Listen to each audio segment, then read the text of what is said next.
السلام علیکم ناظرین کرام، نئی ویڈیو میں آپ کو خوش آمدید کہتے ہیں۔ اسلام آباد میں ڈپریشن اور انزائٹی کے پینک اٹیکس شروع ہو چکے ہیں۔ اڈیالہ جیل سے بڑی خبریں آ رہی ہیں اور حکومت کی گھبراہٹ کے دو تین جو بڑی وجوہات اس وقت ہیں وہ اس ویڈیو میں نے آپ کے سامنے رکھنی ہیں۔ نمبر 1 تو آج ثوابی کے اندر جلسہ ہے، اور یہ کوئی عام جلسہ نہیں ہے۔ سب کو پتہ ہے کہ عمران خان نے جو ہدایت جاری کی ہے کہ دیکھیں اب کی بار فائنل کال ہے، ہم پیچھے نہیں ہٹ سکتے، ہمارے پاس کوئی رستہ نہیں بچا ہوا، لہٰذا پیچھے ہٹنے کا مطلب موت ہے، لہٰذا ہم اب لڑ کر مریں گے، سرنڈر نہیں کریں گے جب تک ہمارے مطالبات تسلیم نہیں ہوتے۔ پیچھے ہٹنے کا کوئی سوال پیدا نہیں ہوتا، جس نے ابھی پیچھے ہٹنا ہے وہ ہٹ جائے، اس کے بعد کوئی سوال پیدا نہیں ہوگا۔ یعنی وہ کال جس کا انتظار کیا جا رہا تھا نا کہ فائنل ایک حتمی کال آئے گی، وہ کال آج آنے جا رہی ہے۔ اور عمران خان نے یہ بھی کہہ رکھا ہے کہ دیکھیں ہم نے ڈونلڈ ٹرمپ پہ ریلائی نہیں کرنا، ہم نے امریکہ کی طرف نہیں دیکھنا، ہم نے اپنی آزادی خود حاصل کرنی ہے۔ عمران خان نے کہا کہ اگر ٹرمپ کے ساتھ میرا اچھا تعلق رہا ہے، پہلی دفعہ ٹرمپ نے کشمیر پر میرے کہنے پر آواز بھی اٹھائی، اچھی مہمان نوازی بھی کی، عزت بھی دی، کووڈ کے زمانے میں ہماری ہیلپ بھی کی، لیکن ہم نے ایسے لڑنا ہے اور وکلاء نے ایسے کھڑے ہونا ہے جیسے ڈکٹیٹر پرویز مشرف کے خلاف کھڑے ہوئے تھے، لہٰذا اب پیچھے ہٹنے کا کوئی سوال ہی پیدا نہیں ہوتا۔ تو بڑی وجہ تو یہ بھی ہے کہ لوگ تو انتظار کر رہے ہیں، لوگ تو پہلے بھی نکلتے ہیں، لیڈرشپ کمپرومائز ہو جاتی ہے، لیڈرشپ کچھ لوگوں کو نکال نہیں پاتی، کچھ لیڈرشپ خود نہیں نکلتی، کچھ نکل کر چھپ جاتی ہے، جس وجہ سے لوگ بیچارے رل جاتے ہیں، لہٰذا اس طرح کی صورتحال اب پیدا نہیں ہوگی۔ ثوابی جلسہ اب سے کچھ دیر میں شروع ہونے جا رہا ہے۔ اس وقت صورتحال یہ ہے کہ ٹھوکر نیاز بیگ موٹر وے کو بند کیا گیا، یعنی لاہور کی جو انٹری پوائنٹ ہے ٹھوکر نیاز بیگ، اس کو رات سے ہی بند کر دیا گیا تھا کہ لاہور اور باقی علاقوں کے لوگ اسلام آباد کی طرف ثوابی کی طرف ٹریول نہ کر سکیں، اور پھر جو برہان انٹرچینج ہے ثوابی کے قریب،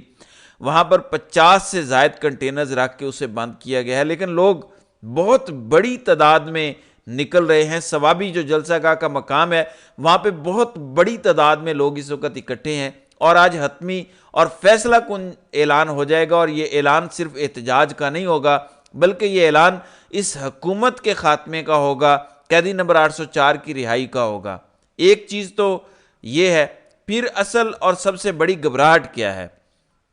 اصل مسئلہ کہاں پر ہے؟ مسئلہ یہ ہے کہ شہباز حکومت کی جان، شہباز حکومت کا مستقبل عمران خان کی مٹھی میں آ چکا ہے۔ اب آپ کہیں گے کہ یہ کیسے، یہ کہاں کی باتیں ہیں، خان کے ہاتھ میں یہ آ گیا، خان کے ہاتھ میں وہ آ گیا، یعنی ہم ہوائی باتیں کرتے ہیں، حالانکہ ایسا ہے نہیں۔ آئی ایم ایف کو آپ دیکھ لیں، رات کو بھی آپ کو بتایا تھا کہ ملک کیسے چلے گا۔ آپ بدماشی کر لیں بدماشی، لوگوں کو اٹھائیں، پلازے توڑیں، لوگوں کی دیواریں پھلانگیں، عورتوں کی عزتیں تار تار کریں، گھر توڑیں، ووٹ خریدیں، آپ کر سکتے ہیں، آپ کے پاس طاقت ہے۔ ریونیو اور پیسہ آپ نہیں بنا سکتے، ڈالر آپ کہاں سے لے کے آئیں گے؟ ڈالر تو بدماشی سے تھوڑی نہ بنتے ہیں، معیشت بدماشی سے تھوڑی نہ چلتی ہے، نہیں چلتی، اگر چلتی تو چلا چکے ہوتے۔ بڑے بڑے آپ لے کر آئے باہر سے امپورٹ کر کے، وہ ذرا نہیں چلی نا، تو اس کے لیے دیکھنا پڑتا ہے آئی ایم ایف کی طرف۔ باقی تو ساری ہم بدماشیاں کر لیتے ہیں، لیکن اس کے لیے دیکھنا پڑتا ہے آئی ایم ایف کی طرف۔ اب آئی ایم ایف کی کیا صورتحال ہے؟ آئی ایم ایف والے کہتے ہیں کہ آپ نے وعدے پورے نہیں کیے، آپ نے پہلی قسط کے بعد جو وعدے آپ کے ہیں وہ پورے نہیں ہوئے، آپ آگے کیا کریں گے؟ ہم نے اڈیالہ میں بانی پی ٹی آئی کے ساتھ ملنا ہے، ہمیں گارنٹی چاہیے، شیورٹی چاہیے،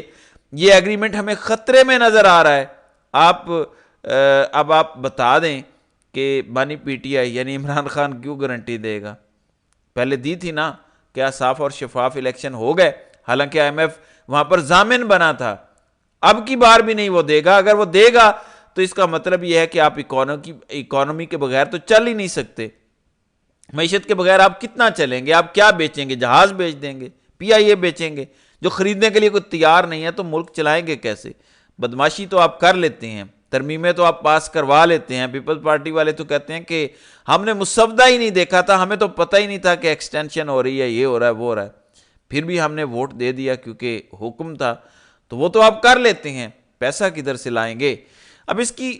بڑی مثال، ایک تو شہباز حکومت نے کہا بڑی جذباتی اور انقلابی گفتگو کی شہباز شریف نے کہ میں قطر گیا ہوں، میں سعودی عرب گیا ہوں، میں نے ان کو کہا کہ میں اب کشکول لے کر نہیں آؤں گا،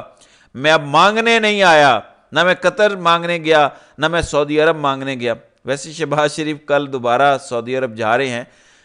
OIC کا کوئی ہنگامی اجلاس ہے اس میں شرکت کے لیے، تو شہباز شریف اور پوری کمپنی جو ہے، ایک بڑا وفد جو ہے کل سعودی عرب جا رہے ہیں، یعنی ابھی 2 دن پہلے سعودی عرب سے ہو کر آئے ہیں، پھر دوبارہ جا رہے ہیں۔ تو شہباز شریف نے کہا کہ میں سعودیوں کو کہہ کے آیا ہوں، میں قطریوں کو کہہ کے آیا ہوں، میں نے کشکول لے کر آپ کی طرف نہیں آیا اور ہم نے کشکول توڑ دیے ہیں۔ حالانکہ یہ اصل کہانی نہیں ہے، آپ نے کشکول توڑ دیے ہیں، اصل کہانی وہ ہے جو وزیر خزانہ اورنگ زیب صاحب بتا رہے ہیں۔ وہ کہتے ہیں کہ کوئی ملک بھی ڈپازٹ اور قرض رول اوور کرنے کے لیے تیار نہیں ہے۔ ہم IMF کے ساتھ معاہدہ تو کر لیتے ہیں، ایگریمنٹ تو کر لیتے ہیں، پورا اتر نہیں پاتے، شرائط نہیں پوری کر پاتے، اور اوپر سے مسئلہ یہ ہے کہ دوست ممالک قرض دینے کو تیار نہیں ہیں۔ شہباز شریف کہہ رہا ہے کہ میں کشکول توڑ آیا ہوں، آپ بھول جائیں، اب میں مانگنے نہیں آیا، کیا کروں مجبوری ہے، وہ یہ نہیں کہنے آیا، میں نے مانگا ہی نہیں ہے۔ جبکہ اصل خبر یہ ہے کہ اگلوں نے دیا ہی نہیں ہے، منہ ہی نہیں لگایا۔ اور یہ خبر میں نے جب یہ سعودی عرب گئے تھے اس وقت آپ کو دے دی تھی کہ صاف چونے جیسا انکار ہوگا، کیونکہ وہ کہتے ہیں کہ آپ نے اپنے ملک کے خود حالات خراب کیے ہیں، آپ پاکستان کے حقیقی نمائندے نہیں ہیں، حقیقی نمائندہ قیدی نمبر 804 ہے، اس کو آپ نے پنجرے میں قید کیا ہوا ہے، لہٰذا بھول جائیں۔ تو وہ جو میں نے کہا تھا نا کہ گھبراہٹ ہے، شدید گھبراہٹ ہے، اس کی بنیادی وجہ ایک تو مومنٹ شروع ہونے جا رہی ہے، اور آپ کو بتایا تھا مولانا فضل الرحمان کی ملاقات قیدی نمبر 804 کے ساتھ، پھر GDA ساتھ دینے کے لیے آ رہی ہے، پھر دوسری کئی جماعتیں جو ہیں وہ ان کے ساتھ ایک بڑا الائنس بن رہا ہے، بہت ساری چیزیں اپنی جگہ پہ ہیں، لیکن یہ معیشت کیسے چلائیں گے؟ پھر آج کوئٹہ ریلوے اسٹیشن پر ایک افسوسناک بم دھماکہ ہوا ہے،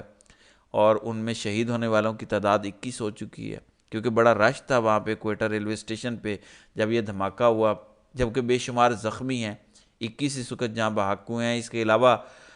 اب تمام نظریں سندھ ہائی کورٹ پر بھی ہیں، کیونکہ کل آپ کو بتایا کہ 24 نومبر تک سندھ ہائی کورٹ کے تمام ججز کے پاس یہ اختیار ہے کہ وہ آئینی مقدمات کی سماعت کر سکتے ہیں، اور 26ویں آئینی ترمیم چیلنج ہوئی پڑی ہے سندھ ہائی کورٹ کے اندر، اور سندھ ہائی کورٹ نے آج سے 1 ہفتہ پہلے جواب طلب کیا تھا اور کہا تھا کہ 2 ہفتوں بعد ہم سماعت کریں گے، لہٰذا یہ 24 سے پہلے وہاں پہ اگر کچھ ہونا ہے تو وہاں سے 26ویں آئینی ترمیم کالعدم ہو سکتی ہے، اور اگر ہو جائے، جس کے ویسے چانسز کم ہیں، ہم امیدیں بڑی لگا لیتے ہیں کہ یہ ہو جائے گا وہ ہو جائے گا، اگر ایسا ہو جاتا ہے تو پھر تو ظاہر ہے جسٹس منصور علی شاہ چیف جسٹس ہوں گے، اور یہ سارا معاملہ، یہ جو آئینی بینچ بنا ہے، امین الدین خان وغیرہ آ گئے ہیں، یہ ساری چیزیں پلٹ جائیں گی، لہٰذا اب سندھ ہائی کورٹ پر بھی ساری قوم نے نظریں جما لی ہیں کہ کیا ہوتا ہے۔ پھر توہین الیکشن کمیشن اور توہین چیف الیکشن کمشنر کیس میں الیکشن کمیشن کی جانب سے فواد چودھری کو نوٹس جاری کیا گیا ہے۔ فواد چودھری کے خلاف توہین الیکشن کمیشن کی سماعت 20 نومبر کو صبح 4 بجے ہوگی۔ ممبر الیکشن کمیشن نثار درانی توہین کمیشن پر سماعت کریں گے، تو توہین کمیشن اور چیف الیکشن کمشنر کی توہین کیس میں فواد چودھری پر فرد جرم عائد ہو چکی ہے، تو یہ اس وقت صورتحال ہے۔ اور پھر وہ پاکستانی جنہوں نے قاضی فائز کے خلاف احتجاج کیا تھا، جس میں شایان علی ہیں، اس کے علاوہ بھی کچھ دیگر لوگ ہیں، ملائکہ علی کو بھی انہی میں ڈالا گیا ہے، تو ان کے پاسپورٹ کنٹرول لسٹ میں ڈال دیے گئے ہیں، اور کہا جا رہا ہے کہ ہم ان کی حوالگی کے لیے برطانیہ کے ساتھ رابطہ کر رہے ہیں کہ آپ کہ یہ ہمارے ملزمان ہیں، آپ انہیں ہمارے حوالے کر لیں۔ بہرحال اس وقت تمام نظریں ثوابی کے جلسے پر ہیں، لوگ پہنچنا شروع ہو گئے ہیں، کچھ لوگ رستے میں ہیں، جہاں تک پنجاب کی حدود ہے وہاں تک دھڑا دھڑ رستے بند ہونا شروع ہو چکے ہیں۔ لاہور سے موٹر وے مکمل بند ہے، برہان انٹرچینج بند ہے، ہو سکتا ہے کہ جو اس طرح اس وقت خبریں آ رہی ہیں اس کے مطابق پوری کی پوری موٹر وے ہی بند کر دی گئی ہو۔ بہرحال اب موٹر وے کھلی ہو، موٹر وے بند ہو، آج ایک بڑا اعلان جو ہے وہ ہو سکتا ہے، اور اس اعلان کے پیچھے 100% عمران خان ہے، ورنہ یہ بزدل قیادت تو کسی صورت آگے قدم بڑھانے کو تیار نہیں تھی، لیکن عمران خان کی جانب سے اب یہ حتمی کال جو ہے وہ دے دی گئی ہے، اور اس حتمی کال کا اعلان اب اس جلسے میں جو ہے وہ ہو سکتا ہے۔ اور اگر یہ اعلان ہو جاتا ہے تو آپ دیکھیے گا کہ پاکستان کے اندر حالات تیزی سے بدلنا شروع ہو جائیں گے اور اس حکومت کے لیے حکومت چلانا ناممکن ہو جائے گا اور اس کے ہینڈلرز بھی منہ چھپا کے بھاگ جائیں گے۔ تو ناظرین کرام، آپ کی اس ویڈیو کے حوالے سے کیا رائے ہے؟ آپ اپنی رائے کا اظہار کامنٹ سیکشن میں ضرور کیجیے گا۔